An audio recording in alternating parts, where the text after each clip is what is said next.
to go to China and South Korea and all these cool places to do cool stuff. Like, isn't this what you ask us to do?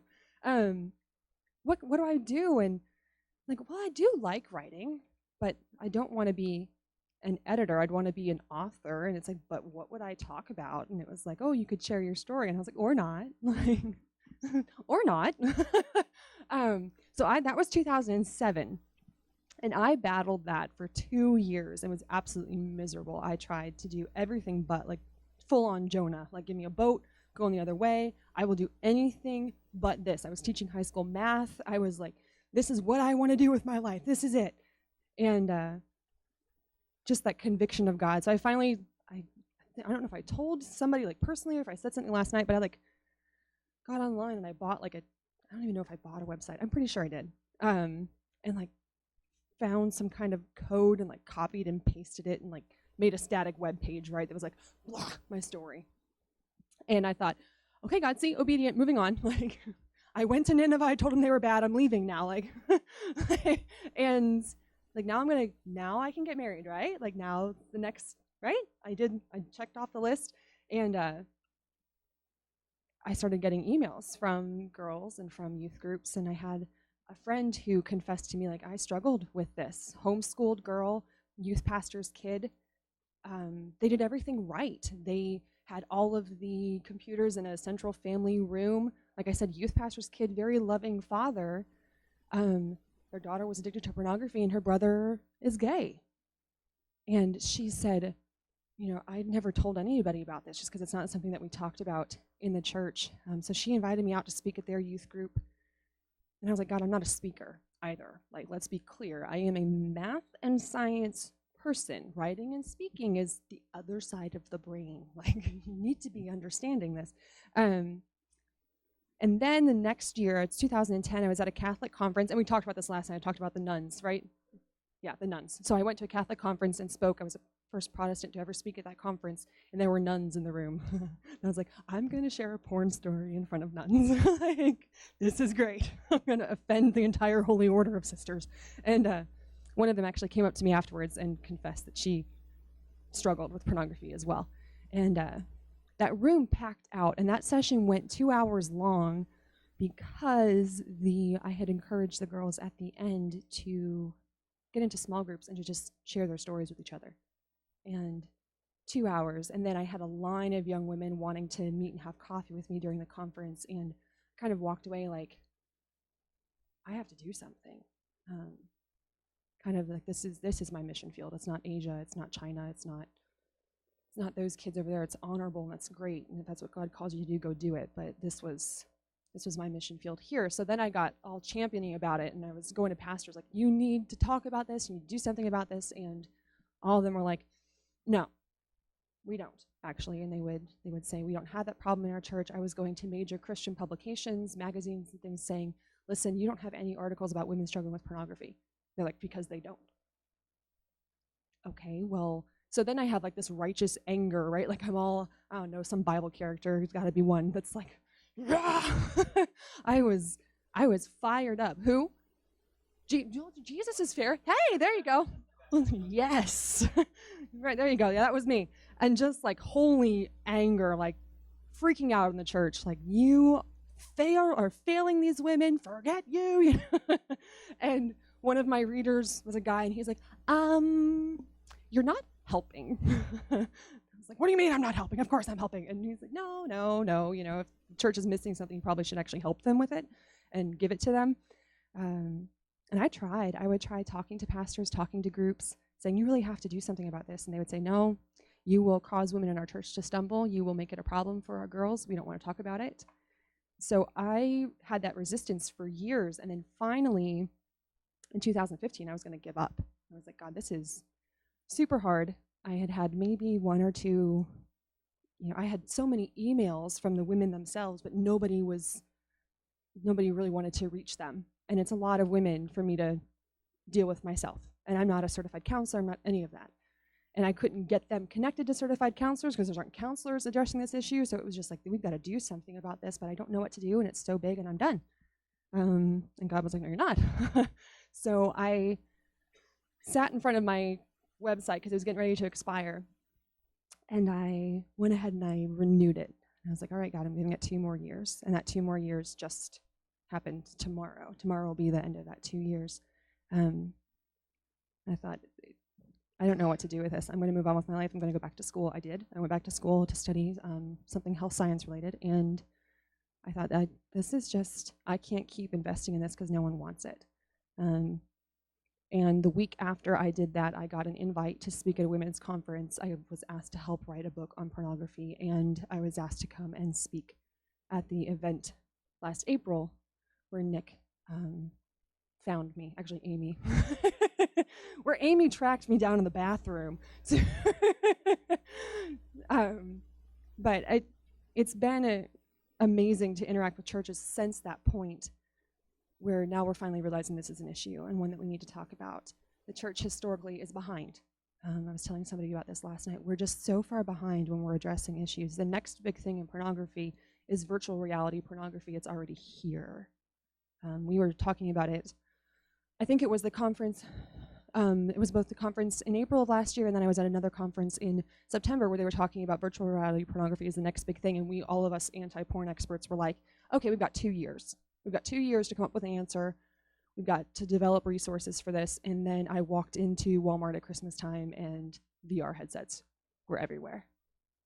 And it was like, it's here. Like, it's already here. So we're just now addressing more openly the issues of Christians struggling with it when that's old news. Like the next new thing is virtual reality headsets, and a bunch of kids that got those for Christmas and parents didn't even know it was going to be a problem. So I do want to encourage you guys that it's great that you as a church are talking about it. It's encouraging to those of us in the movement. Christopher Ewan, and I always seem to follow on his tails. Like every time I speak somewhere, they're like, Christopher Ewan was just here. Like one of these days I'm going to meet this dude, and it's just never happened. But it's encouraging for us to see churches opening up and wanting to have these conversations and wanting to share this message. So I want to thank you guys for putting up with me and for taking out of your weekend to be here and to listen. So it's easy for us to feel like current problems don't have a biblical answer. And especially since I work with women who struggle with pornography, that's my primary emphasis. It's easy for us to kind of say, like, there isn't an answer for this in Scripture, but there's a lot. And if you think about Jesus being here on earth, a vast majority of the women that he worked with, the encounters that we see of him with women, most of the women that he interacted with when he was here in the flesh were women who were sexual sinners. And one of those is in John chapter 4. So that's where we're going today. So we're finding the grace, and that's where we're closing. And it's a story of a Samaritan woman at the well. And this is what we do with our Bible stories. We turn them into coloring pages, yeah? So when I say David, you think Goliath, right? Because it's a cool, fun Sunday school story, great coloring page, and we do not have a coloring page for David sitting with Bathsheba and killing her husband, right? This is not what we're teaching our 5-year-olds. Like, we don't have these coloring pages. We easily reduce biblical stories down to an idea. So this one, very commonly, the takeaway from this is Jesus is the living water, right? That's how we talk about this story. But this is the story of Messiah's interaction with a woman living in sexual sin. So we want to look through this story today. And I know some of you don't have your Bibles or you have your phones or whatever, but I'll read it for you. So Jesus and his disciples have been out, and they're making their way back to Jerusalem, I believe. And Jesus was wearied as he was This is chapter 6. So Jesus, wearied as he was from his journey, was sitting beside the well. It was about the 6th hour, which is noon. A woman from Samaria came to draw water. Jesus said to her, "Give me a drink." So I know you probably heard this before. Some pastors probably told you this before. Noon is the wrong time of the day for women to be going to the well. How many of you have heard this take on this before? Right, okay. Everyone's like, yes. Okay, noon is the wrong time of day for women to be going to the well. You guys live in the farm country, right? High noon in the summertime is like the worst time for you to be out in the fields doing stuff, right? If you are given the option between like dawn, when it's kind of cool outside, or scorching afternoon, the option is when it's kind of cool outside. So the typical practice of women in these days was, first off, women go everywhere together. Okay, this is just, I think it's biological. Okay, like we just do that. We go shopping together, we go to tea together, we go to the bathroom together, we find people in the bathroom, Amy. we do everything. She ran away. We do everything together. So the typical thing, this was almost a social thing for women. They would all go to the well together and get their water because they didn't have plumbing, and then they would all go back. This woman is alone. And there are all kinds of reasons why she can possibly be alone, but as a woman who struggled with sexual sin myself, I believe the idea that's put forward by some people that she is purposefully trying to avoid contact with other women, either because she's ostracized from them or she is ostracizing herself from them. And if you think about it, she is going out in the heat of the day. She's almost punishing herself for her choices. And I can imagine that it depends on which well it is. There's different commentaries that say, but it's at least a 1/4 mile walk. So it's not like it's around the corner. And this woman is choosing to go to this well at the hottest point of the day to avoid being around people. And I can imagine that as she's getting all of her stuff, because it wasn't just like you go down and turn on a faucet and go back with your little cup of water, it's a production. As she's walking and the heat is beating down on her, and we're talking about, robes, like clothes, not tank top and short shorts, like she's got heavy garments on, hot sun, carrying stuff alone to this well. I can imagine that every step she's just reminded of, like, this is the life I deserve. This is the life that I have earned for myself. I don't deserve to be around people. I don't deserve to have friends. I don't deserve to have love. I cannot enjoy life. And so she's coming to the well, and Jesus is sitting at the well. So this is all kinds of wrong, okay? Men don't go to the well. Jewish men shouldn't be in Samaria. We've heard that part of the story too, right? Like, Jews really had a problem with Samaritans, like a lot. And Jesus, a Jewish man, is sitting at her well. These women get possessive. She is trying to be alone with her thoughts, and there is a people at her well. And it's not just any people, it's a male people, and it's a Jewish male people. So everything is all kinds of wrong for her. And all Jesus does is asks her for a drink. He says, "Give me a drink." And the disciples had gone off to get takeout from the town. So Jesus is by himself, and he says to her, "Give me a drink." Typical response is, "Oh, are you thirsty? Here." Like that, if someone says, "Hey, I'm thirsty, can I have a cup of water?" We're like, "Oh, sure." And we give them a cup of water. She starts a fight. She says, she does, I'm so serious. We're talking about this last night, this defensive, this pushback, this anger. The Samaritan woman said to him, "How is it that you, a Jew, ask for a drink from me, a woman of Samaria?" For Jews have no dealing with the Samaritans. So it's like she had to remind him of the cultural norms, like, "Excuse me, ignorant man standing at my well. You are not supposed to be talking to me. He just asked for a drink." Like, give the man a drink. But she's like, "Who are you to be talking to me? Let me explain this to you. You guys don't like us, remember?"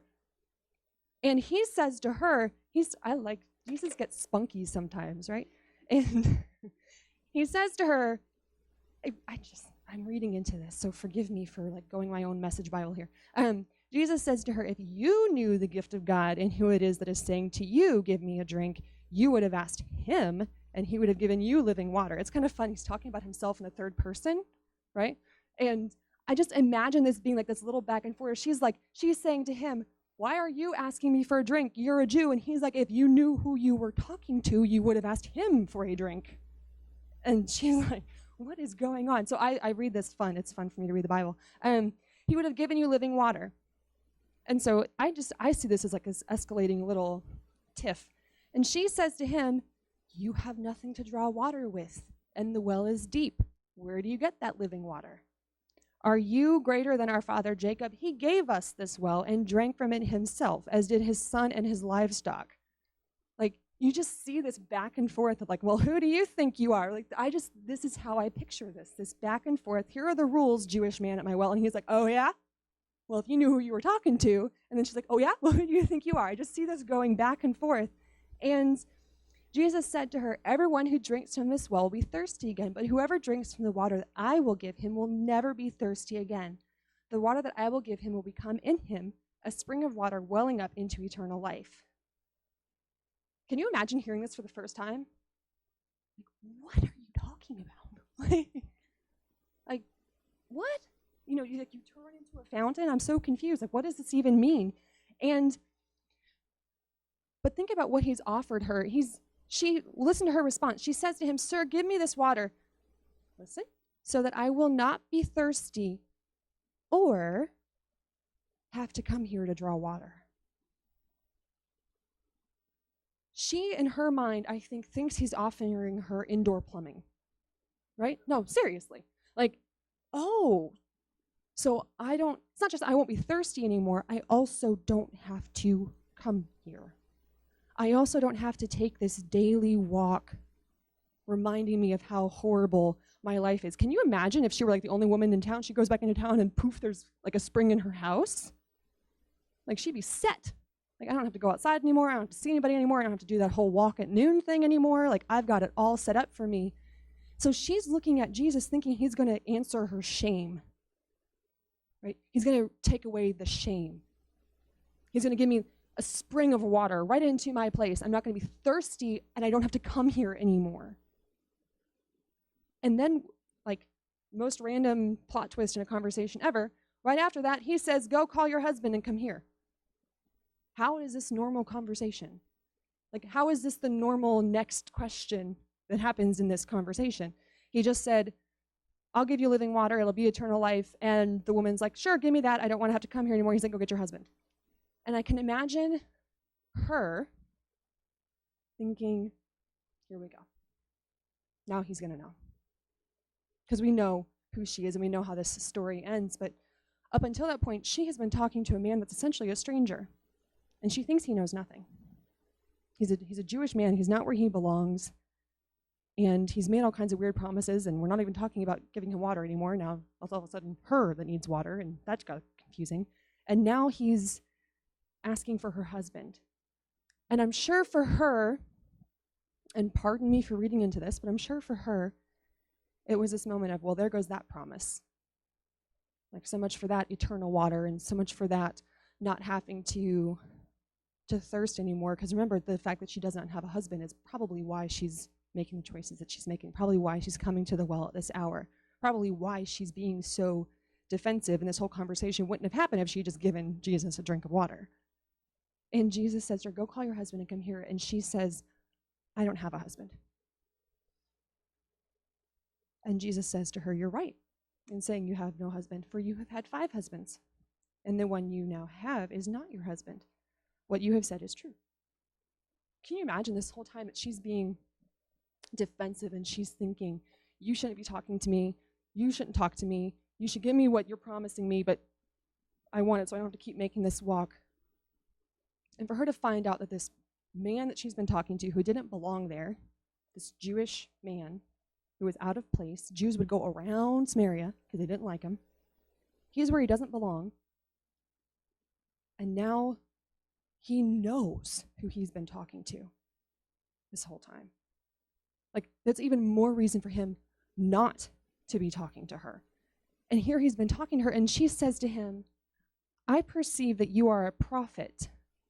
Okay, this conversation really quickly went from, I need a drink of water, to very theological. And she says, "I perceive that you are a prophet." And watch her very next question.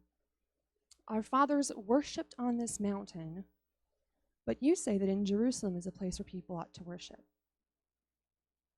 This woman, living in pretty open sexual sin, outcast, not only by her choices, but just by the nature of who she is, being a Samaritan woman, has had this encounter, and the first question she asks is about worship.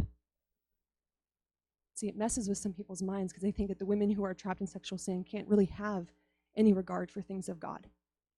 But yet here we have this woman, and the very first question she asks, after all the defenses are down, after all of this is over, after Jesus has pushed and gotten to the heart of what's going on, she says, "I have a question about worship."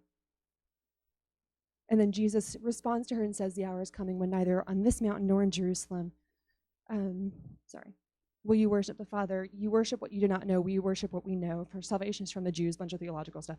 Blah, blah, blah. Sorry. She fast forward to the end of what Christ's response is to her and listen to her response to him. The woman said to him, I know that Messiah is coming, he who is called Christ. When he comes, he will tell us all things. This woman, living in sexual sin, smothered in shame, at the heart of her heart says longing for Messiah. This isn't somebody who is opposed to God, is angry at God, is saying, yeah, I don't care what God says, all those stupid Old Testament rules are wrong. This is somebody who is longing for Messiah. And when he comes, he's going to explain everything. He's going to tell us all things. And this is when Jesus says to her, I who speak to you am he. This Jewish man, this man who is where he does not belong, that she's been trying to fend off. You're not supposed to be talking to me. He's not only a Jew, he's not only a man, he's the man that she's been hoping for. He's Messiah. And Messiah has been having a conversation with her, a woman living in open sexual sin that he was aware of. And just then, the disciples come back. They had just gotten takeout, and they come back. And they marveled that he was talking with her. Because, again, this is not appropriate for the context of the time. But no one said, basically, no one said, what are you doing? They all just kind of stood around. And this is when the woman leaves her water jar and runs back into town and says to the people, can you imagine this? Come and see a man who told me all I ever did. And they were probably like, wow, that's a lot. That's the scoop. You know, all you ever did, huh? And she says, can this be the Christ? So they went out of the town and they were coming to him. So the disciples have shown up just at the end of this conversation. She leaves her water jar and runs back to the town. And sometimes we like that part of the story, right? We have a whole sermon on that part of the story, that she leaves her water jar and goes back into the town. And the disciples say to her, or to Jesus, while she's back in town telling everybody that Jesus has just outed her, the disciples say, Rabbi, eat. They're talking to Jesus. Remember, they're weary. They've gone into town to get Jesus food. And Jesus says to him, after they say, Rabbi, eat, in verse 32, if you have your Bibles and are following along, he said to them, I have food to eat that you do not know about. And the disciples looked at each other and were like, who brought him food? Has someone else brought him food? And Jesus said, my food is to do the will of him who sent me and to accomplish his work. And I love this. I love this. Have you ever had an experience in your life where you should be hungry, but you're just so happy, you're so just, you just feel so good that you don't feel anything? Like, you're not hungry, you're just happy. And here is Jesus, and it's almost like he was satisfied in giving grace to this woman. He gave this woman the gift of himself. The gift of living water of eternal life was himself, and he was satisfied in doing so. And this is the work he came to do. And this is another part that we're so familiar with. We rip it out of this context, and because we do that, we kind of miss the beauty of this whole thing. He looks at him, and he looks at them, and he says, do you not say that there are yet 4 months, then comes the harvest? Look, I tell you, lift up your eyes and see that the fields are white for harvest. We talk about it all the time in missions work. We put it on our banners, we put it in our prayer letters, we put it everywhere, and it's not that it's not applying to missions, but the beauty of it is that it takes place in this context of Christ dealing with a woman who struggles with sexual sin. And like, look around us, right? The fields are white for the harvest. We have young people, we have older people, we have people who are growing up in this environment and they think there's so much shame. They're so afraid of coming to the church. We're talking about that. My old youth pastor did a survey of his kids a couple years ago now, and he emailed me. He's like, Jessica, I did a survey, and none of the kids said that their parents have talked to them about sex. Not a one of them. High school kids. Like, do you think that they don't know?